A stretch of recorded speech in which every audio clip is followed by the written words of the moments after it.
Hello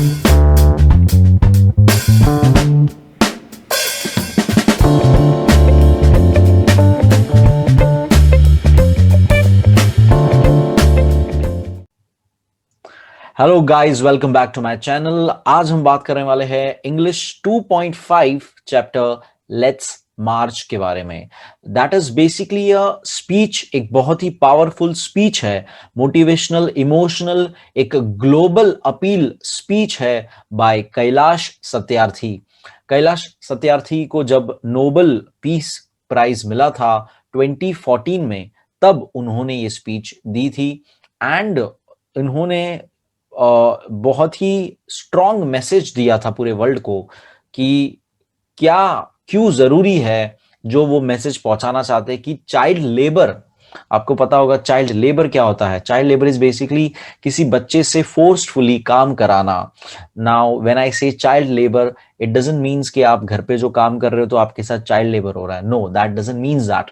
it means जो आप कभी देखते हो किराने के शॉप में कोई चाय वाले टपरी पे जो छोटू होता है, जिसे सब छोटू कहते हैं, वो जो बच्चा है जिसकी अभी खेलने कूदने की उम्र है, पढ़ने की उम्र है, उस उम्र में वो चाय सर्व कर रहा है, बूट पॉलिश कर रहा है, किराने की दुकान में काम कर रहा है, कोल माइंस में या दूसरी फैक्ट्रीज में काम कर रहा है फोर्सफुली।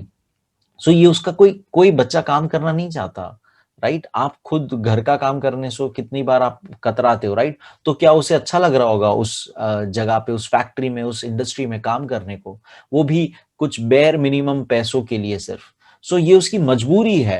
एंड कहीं पे, कितनी जगहों पे, हमारे इंडिया में भी बहुत जगहों पे फोर्स्ड लेबर, बॉन्डेड लेबर ये चल रहा है। मतलब उन्हें पैसे भी नहीं दिए जाते, बच्चे किडनैप किए जाते हैं कहीं ना कहीं गांव से, छोटे मोटे गांव से, और उन्हें बंदी बनाया जाता है और उन्हें जबरदस्ती उनके पास काम कराया जाता है। कपड़ा मिल हो गया, अलग अलग फैक्ट्रीज वगैरह में काम कराया जाता है और उन्हें एक टाइम खाना दिया जाता है जो हार्डली कोई ऐसा कोई बहुत सॉलिड टेस्टी खाना नहीं रहता है वो। सो ये सब बहुत बड़े इश्यूज है। ह्यूमन ट्रैफिकिंग भी कहा जाता है इसे।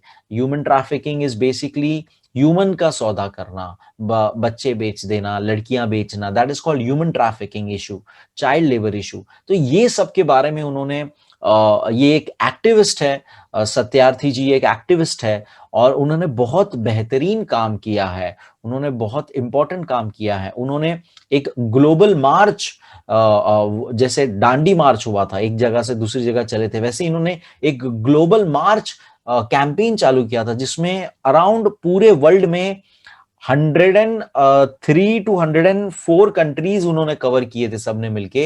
एंड 80,000 किलोमीटर्स का मार्च उन्होंने कवर किया था, जिसके बाद इंटरनेशनल ऑर्गेनाइजेशंस जो है, दैट इज यूएन हो गया या यूनाइटेड नेशंस जो है, दैट इज यूएन ऑर्गेनाइजेशंस जो है, ये सब फोर्सफुली उनको एक एक लॉ पास करना पड़ा था जिसमें चाइल्ड लेबर को वर्स्ट फॉर्म ऑफ माना गया था, वर्स्ट फॉर्म ऑफ लेबर माना गया था। एंड ये सारी चीजें रोकने के लिए लॉज, स्ट्रिक्ट लॉज बने थे। सो ये एक चीज हुआ था। उन्होंने इंडिया में भी भारत यात्रा की थी जिसमें अगेन अराउंड 20,000 किलोमीटर्स का वॉक किया था। बहुत 35 डेज में कवर किया था सबने मिलके, बहुत सारे लोग इसमें इन्वॉल्व थे। एंड उसके बाद लोकसभा में बिल पास हुआ था which was again in the favour they human trafficking नहीं होना चाहिए। So anti human trafficking bill pass हुआ था हमारे यहाँ पे। सो ये बहुत बेहतरीन काम उन्होंने किया था एंड इसके लिए इनके बहुत सारे एनजीओस के साथ डील है। ये खुद के फाउंडेशन चलाते हैं, कैलाश सत्यार्थी चिल्ड्रंस फाउंडेशन के नाम से। सो आज इनकी स्पीच हम पढ़ेंगे जब इन्हें नोबेल पीस पुरस्कार मिला था। नोबेल प्राइज जो कि एक अवार्ड है जो अल्फ्रेड नोबेल नाम के एक व्यक्ति थे, उनकी विल में लिखा था, उनकी सारी प्रॉपर्टी, उनकी सारा अमाउंट पैसा जो है वो एक अवार्ड के रूप में लोगों को दिया जाए, उन लोगों को जो बहुत ही बेहतरीन काम कर रहे हैं समाज के लिए। सो उसमें से ही एक नोबेल पीस प्राइज है जो ये बहुत सारी कैटेगरीज होती है, लिटरेचर में मिलता है, फिर साइंस में आपने कुछ इन्वेंशंस किया तो उसके लिए मिलता है। तो ये एक पीस कैटेगरी है जिसमें सत्यार्थी जी को नोबेल पीस प्राइज मिला था। उन्होंने एक और व्यक्ति के साथ ये पीस प्राइज तब शेयर किया था। आप मुझे कमेंट सेक्शन में बताएंगे कि ये पीस प्राइज उन्होंने किसके साथ शेयर किया था। Okay, so let's just start the chapter. बहुत ही इंटरेस्टिंग सा चैप्टर है, पूरा स्पीच फॉर्मेट है ये।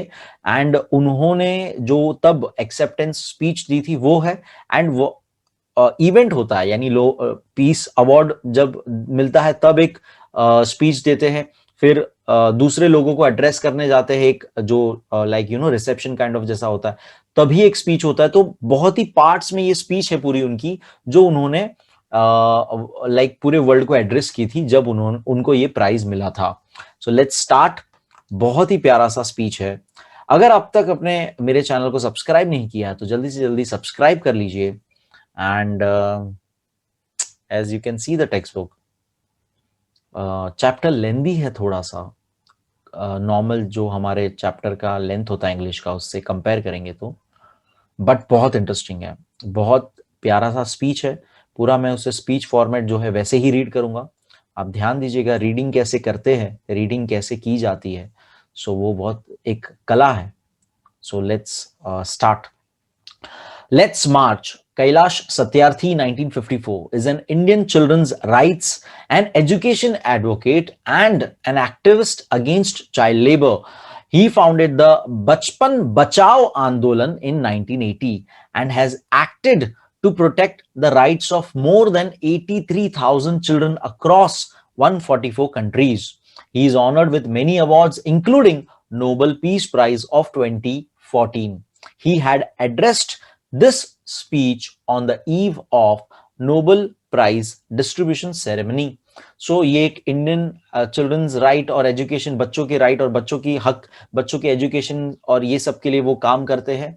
चाइल्ड लेबर को रोकने के लिए इन्होंने काफी काम किया हुआ है।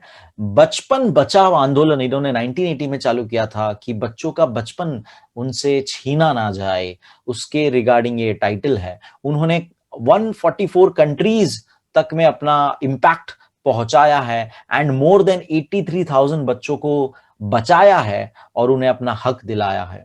उन्हें नोबेल पीस प्राइज मिला था 2014 में, जो मैं आपको ऑलरेडी बता चुका हूं। एंड ये एक स्पीच है जो हम स्टार्ट करेंगे। Part 1। My dear children of the world, your majesties, your royal highnesses, excellencies, distinguished member of Norwegian Nobel Committee, dear brother Tom Harkin, brothers and sisters, and my dear daughter Malala.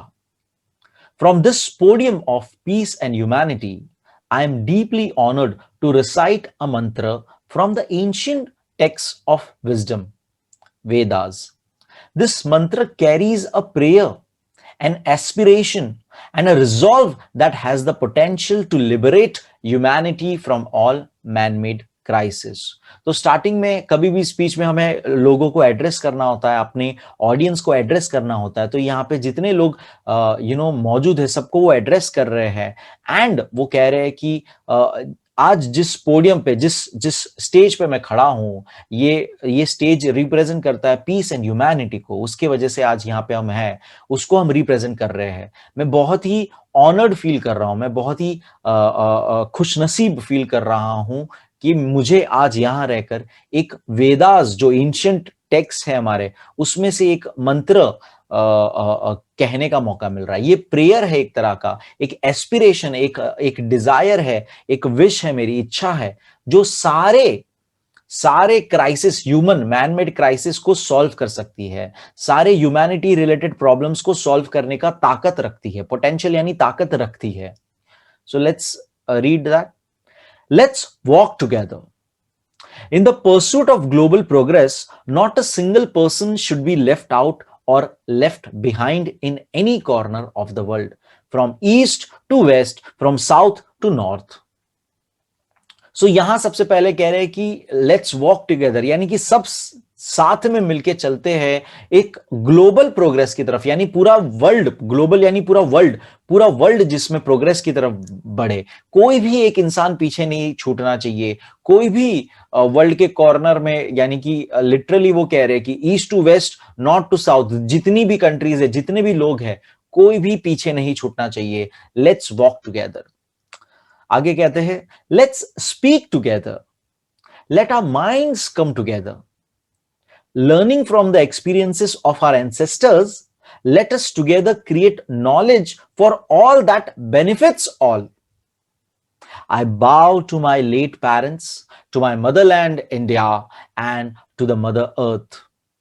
अब कह रहे कि साथ में सब मिलके बात करते हैं। लेट्स स्पीक टुगेदर, यानी कि अपने आइडियाज, अपने माइंड, अपना थिंकिंग एक तरफ रखते हैं, अपना नॉलेज शेयर करते हैं। ऐसा नॉलेज, ऐसा एक्सपीरियंस जो हमें अपनी एंसेस्टर्स यानी अपने पूर्वजों से मिला है, उसको साथ मिलके शेयर करते हैं, ताकि दुनिया में सब प्रोग्रेस की तरफ बढ़े, सबका फायदा हो, बेनिफिट ऑफ ऑल, सबका फायदा हो। आज मैं अपने लेट पेरेंट्स, यानी उनके पेरेंट्स अब इस दुनिया में नहीं रहे, तो लेट पेरेंट्स, उनको मैं अपना सिर झुकाता हूं उनके सामने। अपनी मदरलैंड, यानी जहां से वो बिलोंग करते हैं, कंट्री इंडिया के सामने सर झुकाता हूं। और ये मदर अर्थ, अर्थ धरती भी हमारी माँ है, सो उसके सामने भी सर झुकाता हूं। With a warm heart, I recall how thousands of times I have been liberated. Each time I have freed a child from slavery. In the first smile of freedom on their beautiful faces, I see the gods smiling. अब वो कह रहे कि मुझे याद आता है कि कैसे हजारों बार मुझे आजादी महसूस हुई है। लिबरेटेड यानी आजादी फील होना। मुझे आजादी फील हुई है जब भी मैंने एक बच्चे को स्लेवरी से आजाद किया है। उनकी वो पहली मुस्कान में मुझे भगवान की मुस्कान नजर आती है। I give the biggest credit of this honor to my movements Kallu Kumar, Dhoom Das, and Adarsh Kishore from India, and Iqbal Masia from Pakistan, who made the supreme sacrifice for protecting the freedom and dignity of children. I humbly accept this award on behalf of all such martyrs and my fellow activists across the world and my countrymen.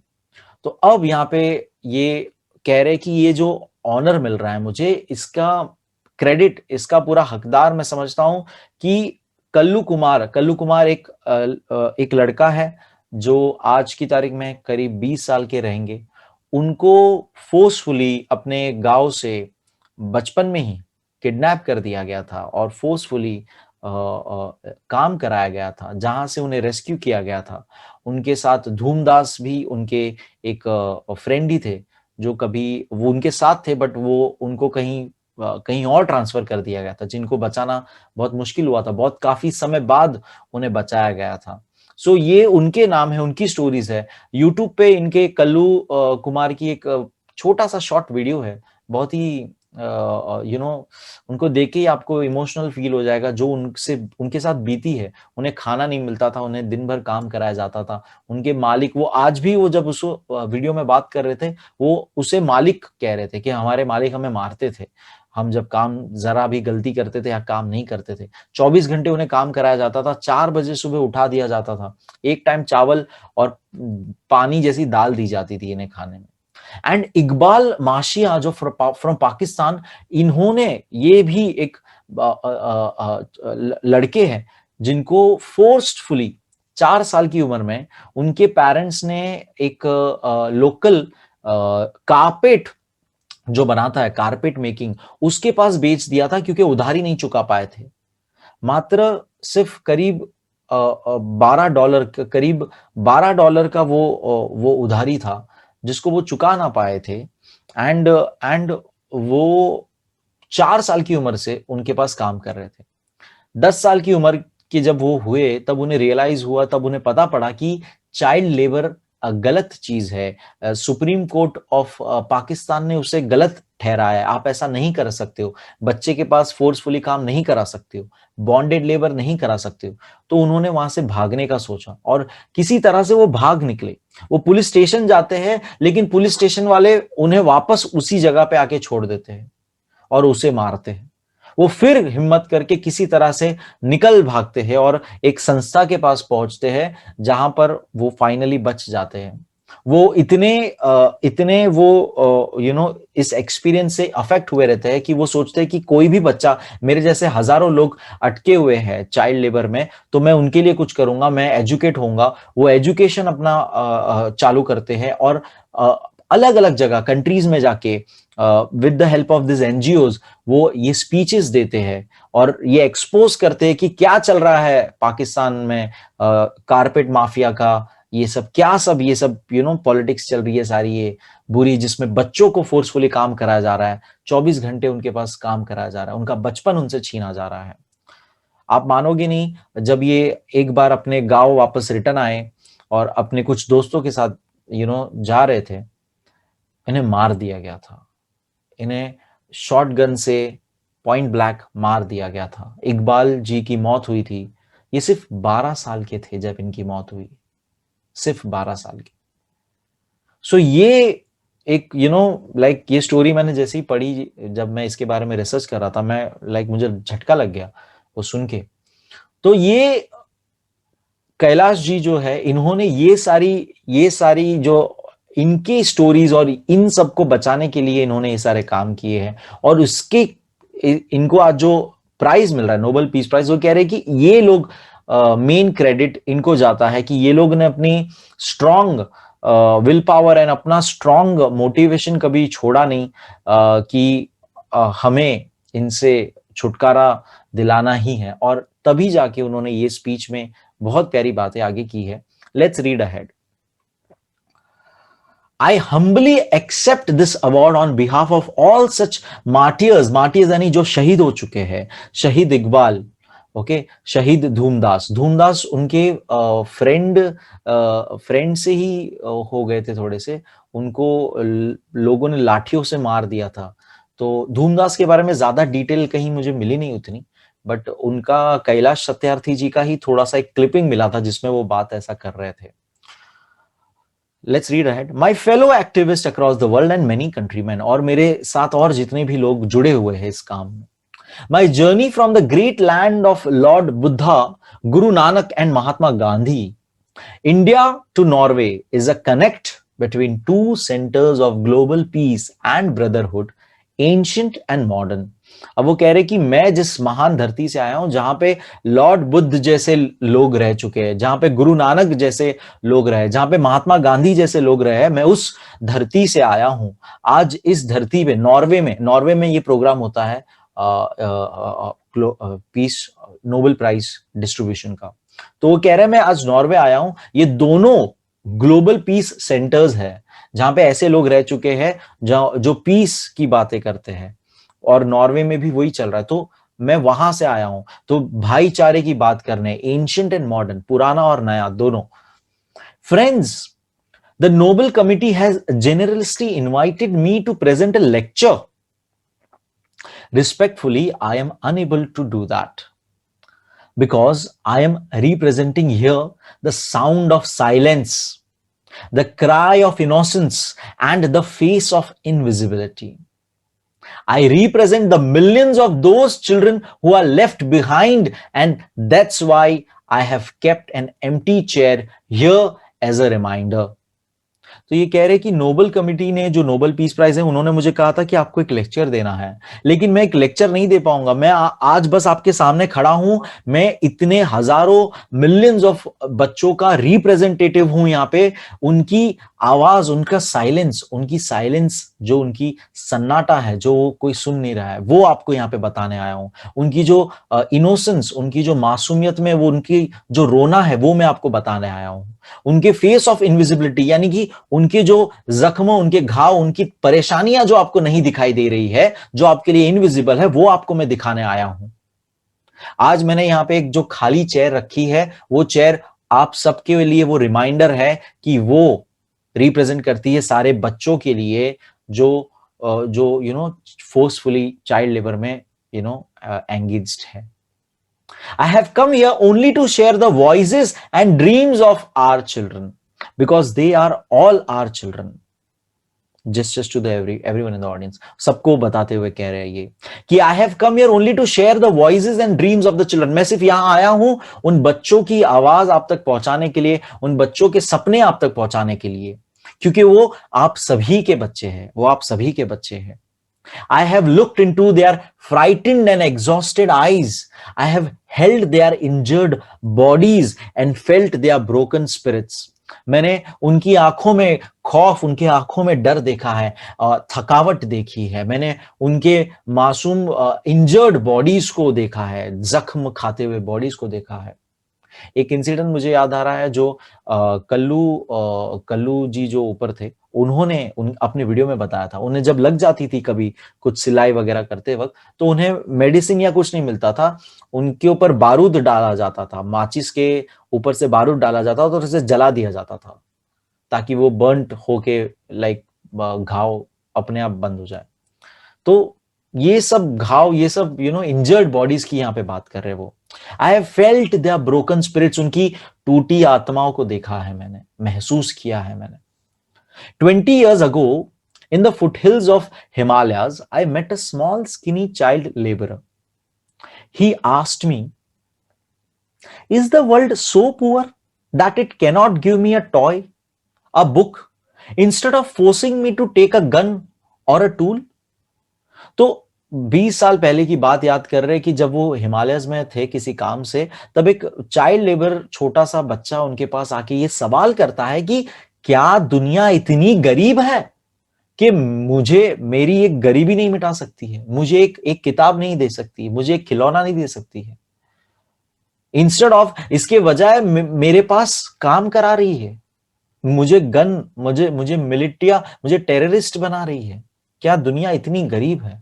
ये सवाल वो उनसे करता है बच्चा. I met with a Sudanese child soldier. Sudan एक country है, वहां की बात हो रही है. वहां पे he was kidnapped by an extremist militia. As his first training lesson, he was forced to kill his friends and family. He asked me, what is my fault?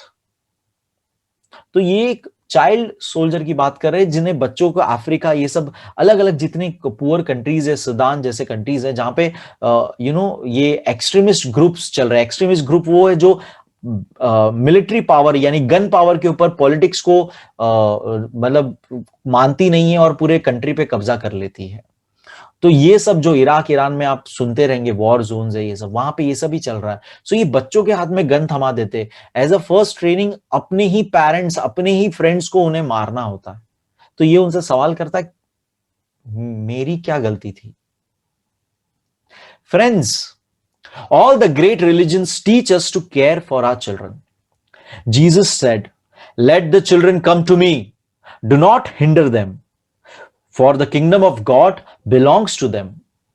The Holy Quran says, kill not your children because of poverty.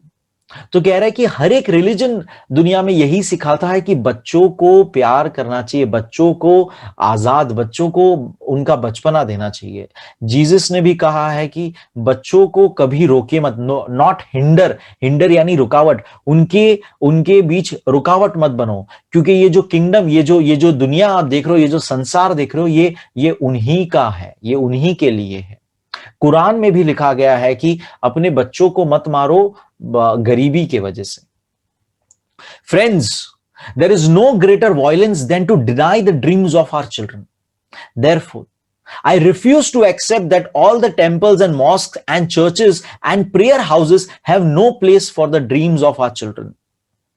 ये कह रहे कि सबसे बड़ा पाप, सबसे बड़ा अगर कोई वायलेंस, सबसे बुरी कोई चीज है तो वो है बच्चों के सपने छीन लेना. मैं ये मानने से इनकार करता हूं कि दुनिया के सारे मस्जिद, सारे मंदिरों में जितने भी वर्शिप प्लेसेस है, वो सब लोग कम पड़ जाते हैं एक बच्चे के ख्वाब पूरे करने के लिए. मैं ये मानने से इनकार करता हूं. I refuse to accept that the world is so poor when just 1 week of global military expenditure can bring all the children to classrooms. ये मैं मानने से इनकार करता हूं कि ये दुनिया इतनी गरीब है कि जब कोई सिर्फ एक हफ्ते का मिलिट्री एक्सपेंडिचर अगर आप देखोगे, उतना खर्चा अगर हमने सिर्फ बच्चों के पीछे कर दिया तो सारे बच्चे क्लासरूम में आज बैठे होंगे। मिलिट्री एक्सपेंडिचर्स बहुत हाई होते हैं। अगर आप थोड़ा सा सर्च आउट करोगे, यूएस मिलिट्री, यूएस जितना खर्चा करती है वॉर वगैरह पे, जो ट्रूप्स भेजती है अफगानिस्तान एंड ये सब जगह पे, तो ये जो मिलिट्री एक्सपेंडिचर होता है वो बहुत हाई लेवल का होता है। तो ये कह रहे कि इतना खर्चा जो सिर्फ एक हफ्ते का खर्चा होता है उनका, उतना खर्चा सिर्फ बच्चों के पीछे कर दोगे तो आज बच्चे क्लासरूम में बैठे होंगे। I refuse to accept that all the laws and constitutions, police and judges are unable to protect our children. I refuse to accept that the shackles of slavery can ever be stronger than the quest for freedom.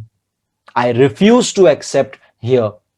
ये कह रहे हैं, मैं मानने से इनकार करता हूं कि जितने भी लॉज बने हैं, जितनी भी ये संस्थाएं हैं, पुलिस है, जज है, जितने भी कोर्ट है, ये हमारे बच्चों को प्रोटेक्ट नहीं कर पा रहे। मैं ये मानने से इनकार करता हूं कि शैकल्स यानी जो चेन लगी है स्लेवरी की बच्चों के हाथों में, ये इतनी मजबूत है कि उनकी फ्रीडम, उनको जो फ्रीडम चाहिए उससे ज्यादा मजबूत ये चेन है, ये उन्हें जकड़ के रखी है। ये मैं मानने से इनकार करता हूं। यहां ये बात मैं मानने से इनकार करता हूं। My only aim in life is that every child is free to be a child. मेरा एक ही एम रहा है जिंदगी में कि हर बच्चे को बच्चा बनने का हक मिले, उससे उसका बचपना ना छीना जाए। Free to grow and develop, free to eat, sleep and see daylight, free to laugh and cry, free to play and learn, free to go to school and above all free to dream. तो ये कह रहे कि बच्चे को ये सारे हक मिलने चाहिए, उसे खाने पीने, सोने, हंसने, खेलने कूदने का सारा हक मिलना चाहिए, और सबसे इंपॉर्टेंट उसे सपने देखने का हक मिलना चाहिए, वो आजाद होना चाहिए। I have the privilege of working with many courageous people who have the same aim. We have never given up against any threat or attack and we never will. मुझे मौका मिला है बहुत ही अच्छे, बहुत ही बहादुर लोगों के साथ काम करने का, इसी डायरेक्शन में, जो मेरा एम है उसी डायरेक्शन में। हमने कभी किसी थ्रेट को नहीं लिया है, हम झुके नहीं हैं, हमने हमेशा आगे बढ़े हैं, इवन आफ्टर कोई हमारे पे थ्रेट कोई आता है, और ना ही हम कभी रुकेंगे। We have made progress in the last couple of decades. We have reduced the number out of school children by half. We have reduced the number of child laborers by a third. We have reduced child mortality and malnutrition, and we have prevented millions of child deaths. अब कह रहे कि हमने कुछ सालों में, कुछ decades यानी 10 साल होते हैं, तो आखिरी कुछ 10 सालों में हमने प्रोग्रेस किया है। हमने जितने जो आउट ऑफ स्कूल यानी कि जो बच्चे ड्रॉप आउट हो जाते हैं, स्कूल छोड़ देते हैं, जाते हैं लेकिन छोड़ देते हैं या गए ही नहीं होते, वो नंबर जो है वो हम लोग ने हाफ रिड्यूस कर दिया। मतलब पहले 100 लोग नहीं जाते थे, तो आज 50 लोग ही सिर्फ नहीं जाते हैं, 50 लोग जाते हैं, इसका मतलब तो ये नंबर हाफ कर दिया है हमने। We have reduce child labourers, जितने चाइल्ड लेबरर्स थे उसका नंबर बाय थर्ड कम कर दिया है, मतलब 1/3 से कम कर दिया है। हमने मॉर्टैलिटी यानी कि जो वो लोग का जो मैल न्यूट्रिशन यानी जो हेल्थ कंडीशंस बुरे होते हैं जिसकी वजह से वो मर जाते हैं, वो नंबर कम कर दिया है, चाइल्ड डेथ्स कम कर दिए हैं। But let us make no mistake, great challenges still remain. लेकिन इससे कोई गलतफहमी में मत रहो, इंपॉर्टेंट बड़े काम अभी भी बाकी है। Friends, the biggest challenge or the biggest crisis knocking on the doors of humankind is fear and intolerance. अब कह रहे कि सबसे बड़ा चैलेंज जो हमारे सामने, अगर सबसे बड़ा क्राइसिस, सबसे बुरी घटना जो हमारे सामने दरवाजा खटखटा रही है, वो ये है डर और इंटॉलरेंस। डर और इंटॉलरेंस। इंटॉलरेंस यानी कि टॉलरेशन नहीं रखना, टॉलरेंस यानी कि एक दूसरे को टॉलरेट करना सीखना होता है, लेकिन इंटॉलरेंस यानी एक दूसरे को झेल ना पाना, एक तरह से नहीं झेल सकते हम एक दूसरे को, तो ये बढ़ते जा रहा है। We have utterly failed our children in imparting an education, हम नाकामयाब रहे हैं अपने बच्चों में एजुकेशन उनको प्रोवाइड करने के लिए। इम्पार्ट यानी उनमें वो प्रोवाइड करना, उनको वो उनके अंदर वो ढालना। एजुकेशन इम्पार्ट किया जाता है, कोई स्किल इम्पार्ट की जाती है, तो हम फेल हो चुके हैं। An education that gives the meaning and objective of life, एक ऐसा एजुकेशन जो लाइफ का एक मीनिंग, एक पर्पस, एक ऑब्जेक्टिव दे उन्हें, जिंदगी का मकसद सिखाए उन्हें। An education that gives a sense of global citizenship among the youth, एक ऐसा एजुकेशन जो उन्हें इतना इतना सेंसिबल बनाए, इतना कॉन्फिडेंट बनाए कि वो एक ग्लोबल सिटीजन माने अपने आप को। ये हम फेल हो चुके उन्हें प्रोवाइड करने के लिए। I am afraid that the day is not very far away when the cumulative result of this failure will culminate in an unprecedented violence, and that will be suicidal for mankind. मुझे डर है इस बात का कि वो दिन ज्यादा दूर नहीं है जब ये जो हमारा फेलियर है वो पूरा एक साथ क्यूमुलेटिव यानी एक साथ इकट्ठा होके हमारे सामने एक ऐसा अनप्रेसिडेंट यानी कि हम जो जिस चीज को एक्सपेक्ट नहीं करते हैं वैसा वायलेंस के रूप में हमारे सामने खड़ा हो जाएगा, जो हमारे मैनकाइंड, ह्यूमन काइंड के लिए सुसाइडल जैसा है, सुसाइड करने जैसा है। Rights, security, hope can only be restored through education. ये कह रहे हैं कि राइट्स जो भी है बच्चों के, जो उन्हें देने चाहिए, सिक्योरिटी, उनका प्रोटेक्शन, और होप, उम्मीद, ये सब तभी वापस से रीस्टोर यानी वापस तभी अपनी जगह पे आएगा। किसके वजह से आएगा? Through education. Education is the key, education सबसे इंपॉर्टेंट चीज है। Young people like Malala, I have started calling her my daughter Malala, not just Malala. So my daughter Malala and other daughters, including Kainat, in fact, 2 Kainats and Shazia, and the daughters from Africa and from all over the world, they are rising up and choosing peace over violence, tolerance over extremism, and courage over fear. सो अब ये address कर रहे मलाला को वहां पे। अगर आपको पता नहीं है, आप मुझे रिसर्च करके बताएंगे, ढूंढ के बताएंगे कमेंट में। आपको पता होना चाहिए हु इज मलाला। उनको अपनी बेटी कह रहे हैं वो, और उनके जैसे और जितने भी दुनिया में हैं जो भी सफर कर रहे हैं, उन सबको अपनी बेटी एड्रेस करते हुए कह रहे हैं कि मैं प्राउड फील करता हूं और मुझे इस बात पे बहुत अच्छा महसूस होता है कि इन्होंने खड़े होके अपनी आवाज रखी दुनिया के सामने, और उन्होंने वायलेंस की जगह पीस को चूज किया।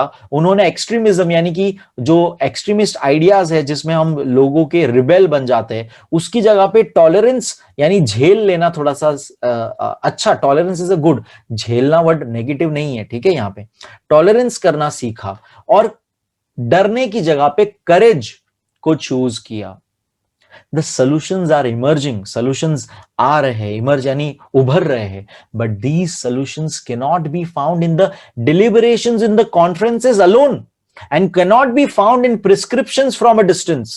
तो कह रहे हैं कि solution आ रहा है, लेकिन ये solution सिर्फ कॉन्फ्रेंसेस में बात करके या दूर से देखकर अपनी राय देकर नहीं ठीक होगा। They lie in small groups and local organizations and individuals who are confronting with the problem every day. Even if they remain unacknowledged, unrecognized, and unknown to the world, the solution are with them. अब वो कह रहे हैं कि ये solution उन लोगों के पास है, उन लोगों के साथ है जो डेली ये प्रॉब्लम के साथ डील कर रहे हैं। कन्फ्रंट यानी उसके साथ डील करना पड़ रहा है उनको, ये सारी चीज देखनी पड़ रही है, ये फेस कर रहे हैं वो लोग ये प्रॉब्लम्स डायरेक्ट उनकी हेल्प करने में। और ये भले ही अनएक्नॉलेज रहे, अनरिकॉग्नाइज यानी इन्हें लोग नहीं जानते कौन लोग है वो, कौन एक्चुअल में वो फील्ड वर्क कर रहा है, कौन एक्चुअल में जाके लोगों को बचा रहा है, बच्चों को बचा रहा है, चाइल्ड लेबर से बचा रहा है, ह्यूमन ट्रैफिकिंग से बचा रहा है, कौन एक्चुअल में फील्ड पे जाके ये काम कर रहा है। भले लोग उन्हें ना जाने, बट सोल्यूशन उन्हीं के साथ है। हमें उनको सपोर्ट और करना चाहिए, हमें उन्हें और स्ट्रांग बनाना चाहिए। Part 2 of the speech, we can do it. You may ask that, what can one person do? I would recall a story of my childhood.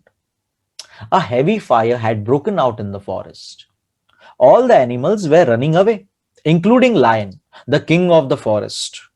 Suddenly, then he saw a tiny bird rushing towards the fire. He asked the bird, "What are you doing?" To the lion's surprise, the bird replied, "I am going to extinguish the fire." The lion laughed and said, "How can you do it keeping just one drop of water in your beak?" The bird was adamant and she said, "I am doing my bit." तो ये story बहुत प्यारी सी वो कह रहे हैं, हमें बताने की कोशिश कर रहे हैं कि आप सोचते हो कि मैं अकेला क्या कर लूंगा यार, मेरे अकेले ये होने से क्या होगा, दुनिया तो पूरी उल्टी चल रही है, समाज तो पूरा उल्टा चल रहा है, मैं अकेला किसको कितने झंडे गाड़ूंगा। तो वो स्टोरी एक बताने की कोशिश कर रहे हैं कि एक जंगल में आग लगी थी, सब भाग रहे थे, राजा भी भाग रहा था, king of the jungle lion भी भाग रहा था। उसने तब एक छोटे से बर्ड को देखा जो दूसरी तरफ फायर की तरफ जा रही थी। उसने पूछा, भाई तू कहां जा रही है? तो कह रही कि मैं आग बुझाने जा रही हूं। तो वो हंस रहा है कि भाई तू इतनी सी तेरे बीक में, तेरे चोंच में तू इतना सा पानी लेके कहां आग बुझाएगी? तो कह रही है कि मैं अपना काम कर रही हूं, अपना ड्यूटी निभा रही हूं, मेरा जितना बनता है, मेरे से जितना बनता है मैं कर रही हूं, I am doing my bit. तो ये एक वो कहावत है हमारे में, बूंद बूंद से घट भरता है, वैसी वाली बात हो गई कि एक एक आप अपना अपने तरफ से आप पूरा कोशिश करिए। आप ये मत सोचिए कि मेरे एक स्मॉल चीज से क्या फर्क पड़ता है। दैट इज ये बात ये कर ये टॉपिक है इसलिए बता रहा हूं मैं कि this is one of the reasons के I wanted to start my education channel and I went into teaching, because मुझे ये रियलाइज हुआ कि I have that power to impact others. And मैं ये सोचता था कि मैं अगर एक खुद के जोन में भले ही लाइफ में 50 या 10 या 100 बच्चों को अगर चेंज कर पाऊं तो मैं कितना बड़ा चेंज कर पाऊंगा। तो that is one of the reasons, मेरे दिल में भी ये थॉट है, ये एम है कि मुझे अपना बेस्ट देना है सोसाइटी को, कि मैंने किसी बच्चे के माइंड में ये importance of life, importance of education, importance of good behaviour, ये सारी चीज सिखा के गया और उसे एक गुड सिटीजन और एक गुड ह्यूमन बीइंग बना दिया। सो आई होप आप भी कहीं ना कहीं अपने मन में ये रखोगे, ये बात रखोगे। Let's read ahead.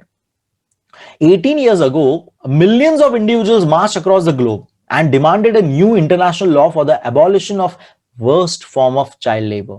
And it has happened. We did it. Millions of individuals did it. तो मैंने जैसे आपको स्टार्टिंग में बताया कि इन्होंने जो वॉक किया था, ग्लोबल मार्च 1998 में अराउंड किया था उन्होंने ये ग्लोबल मार्च। तो ये उन्होंने ये इंटरनेशनल लॉ, फिर मैंने बोला आपको बताया था कि यूनाइटेड नेशन फिर इंटरनेशनल लॉ बनाया जिसमें चाइल्ड लेबर ये सब बहुत स्ट्रिक्टली सब कुछ बैन किया गया था ये सब। सो ये उन्होंने कहा कि हम सब ने मिलकर ये करके दिखाया। Friends, we live in an age of rapid globalization. We are connected through high speed internet. We exchange our goods and services in one single global market. Thousands of flights every day connect us from one corner to another corner of the globe. But there is one serious disconnect, and there is a lack of compassion. तो अब कह रहे कि दोस्तों हम globalisation में इतना superbly आगे बढ़े। ग्लोबलाइजेशन यानी पूरी दुनिया एक, पूरी दुनिया, world is one, that is globalisation. Simple भाषा में आज आप बैठे बैठे अमेरिका में बात कर सकते हो, बैठे बैठे वहां से कोई चीज ऑर्डर कर सकते हो जो यहाँ आ जाएगी। तो ये हम इतने इजीली कनेक्ट हो चुके हैं। अभी भी हम with the help of high speed internet बात कर रहे हो। आप पता नहीं कहाँ बैठे हो, कौन से कंट्री के कोने में बैठे हो, महाराष्ट्र के कोने में बैठे हो, मैं कहाँ बैठा हूं। So we are connecting through this is globalisation.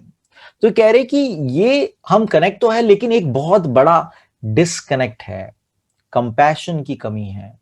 Compassion यानी कि हम कंसर्न्ड इनफ नहीं है किसी को लेकर, हम किसी के लिए ह्यूमैनिटी के हिसाब से फील नहीं करते, कंपैशन नहीं है हम। Let us inculcate and transform these individuals' compassion into a global compassion.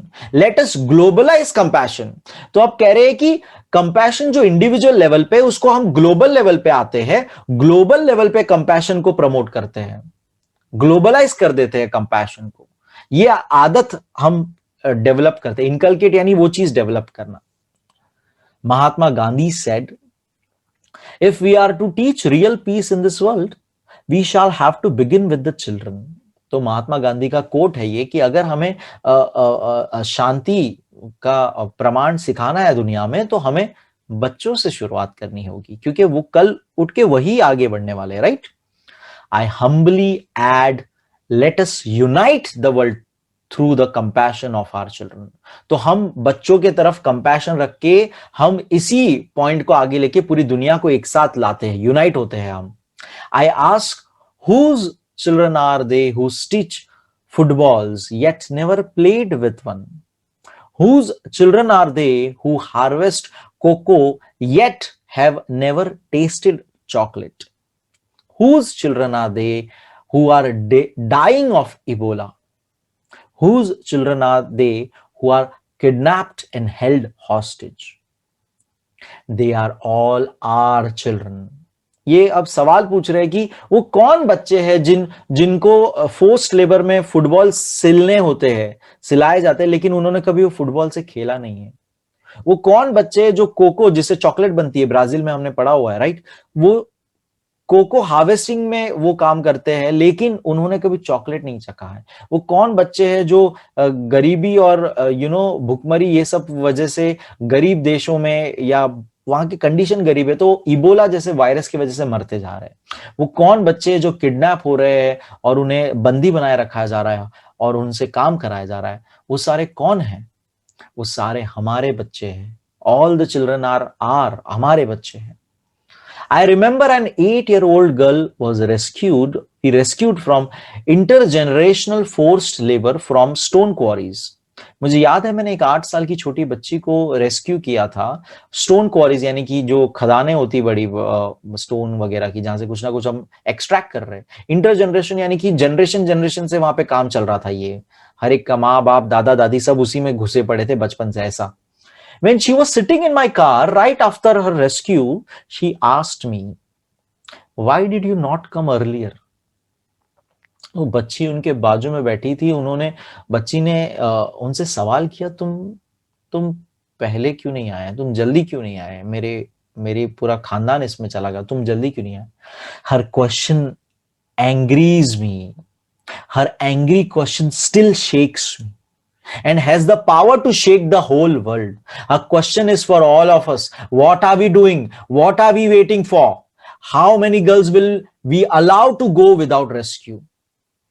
Children are questioning our inaction and watching our actions. We need collective actions with a sense of urgency.